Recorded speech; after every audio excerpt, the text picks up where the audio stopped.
আমার সকল বন্ধুদের ছট পূজার শুভেচ্ছা জানিয়ে আজকের ভিডিওটি শুরু করলাম।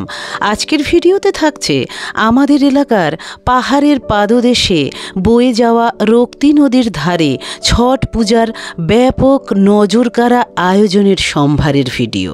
আশা করি যা আমার সকল বন্ধুদের আকৃষ্ট করবে পুরো ভিডিওটি ধৈর্য ধরে দেখার ও শোনার। ছট হল প্রাচীন ভারতের হিন্দু উৎসব। ছট পূজা সূর্য দেবতাকে উৎসর্গ করা হয়। আসলে সূর্য প্রতিটি প্রাণীর কাছে দৃশ্যমান এবং পৃথিবীর সমস্ত প্রাণীর জীবনের ভিত্তি। এই দিন সূর্য দেবতার পাশাপাশি ছটি মাইয়াও পূজিত হন। বৈদিক জ্যোতিষশাস্ত্র অনুসারে ছটি মাইয়া বা ছটি মাতা শিশুদের অসুস্থতা এবং রোগ থেকে রক্ষা করে, দীর্ঘ জীবন এবং সুস্বাস্থ্য প্রদান করে। ছট পূজা একটি লোক উৎসব যা 4 দিন স্থায়ী হয়। এটি কার্তিক শুক্লা চতুর্থী থেকে শুরু হয় এবং কার্তিক শুক্লা সপ্তমীতে শেষ হয়। সাধারণত বছরে 2 বার ছট পূজা পালিত হয়। একটি হলো চৈতি ছট, যা বিক্রম সংবতের চৈত্র মাসে পালন করা হয়, আর কার্তিক ছট এটি বিক্রম সংবতের কার্তিক মাসে খুব বড় পরিসরে ধুমধাম করে পালন করা হয়। ছট পূজা হল সূর্য দেবতার সম্মানে 4 দিনে বিস্তৃত উদযাপন। এটি জল ছাড়া একটি দীর্ঘ উপবাস এবং জলাশয়ে দাঁড়িয়ে উষা এবং প্রত্যুষাকে অর্থাৎ উদীয়মান এবং অস্তগামী সূর্যের আলো প্রদান করে। আর ঠিক সেই সময়ই পূজিত হন সূর্য দেবতা। যেহেতু কার্তিক শুক্লাপক্ষের 6ষ্ঠ দিন থেকে অর্থাৎ ষষ্ঠী থেকে বিশিষ্ট আচারগুলি শুরু হয়, তাই এর অর্থ কার্তিক মাসের মোম চন্দ্রপক্ষিক। দেবী প্রকৃতির 6ষ্ঠ রূপ এবং ভগবান সূর্যের বোনকে ছট পূজার সময় পূজা করা হয়। পৌরাণিক কাহিনী অনুযায়ী বলা হয় যে ব্রহ্মা যখন পৃথিবী এবং প্রকৃতির সৃষ্টি করেছিলেন, দেবী প্রকৃতি নিজেকে 6টি রূপে বিভক্ত করেছিলেন। এই বিভাগের 6ষ্ঠ রূপটি ছটি মাইয়া নামে পরিচিত।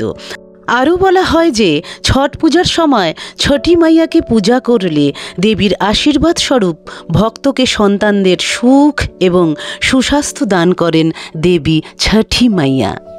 ছট পূজার অনেক আচার রীতিনীতি রয়েছে, তবে সংক্ষিপ্তভাবে বলতে গেলে ছট পূজার 2 দিন আগে লাউ ভাত এবং 1 দিন আগে দুধ ভাত খাওয়ার পর 36 ঘন্টার এক কঠোর ব্রত পালন করা হয়ে থাকে। পূজায় সম্পূর্ণ সাত্ত্বিক নৈবেদ্য ইত্যাদি কুলো, ডালা বা পচিতে রেখে উৎসর্গ করা হয়।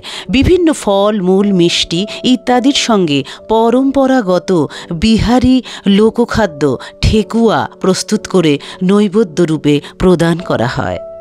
ছট হল এমন একটি উৎসব যা পবিত্রতা, ভক্তি এবং সূর্য ভগবানের কাছে প্রার্থনার বিষয়।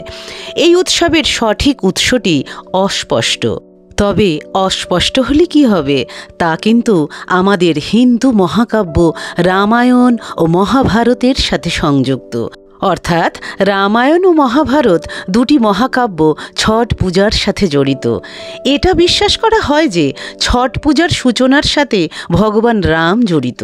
কথিত আছে ভগবান রাম যখন অযোধ্যায় ফিরে আসেন, তখন তিনি এবং তার স্ত্রী সীতা সূর্য দেবতার সম্মানে উপবাস করেছিলেন এবং কেবল অস্তগামী সূর্যের সাথেই তা ভঙ্গ করেছিলেন।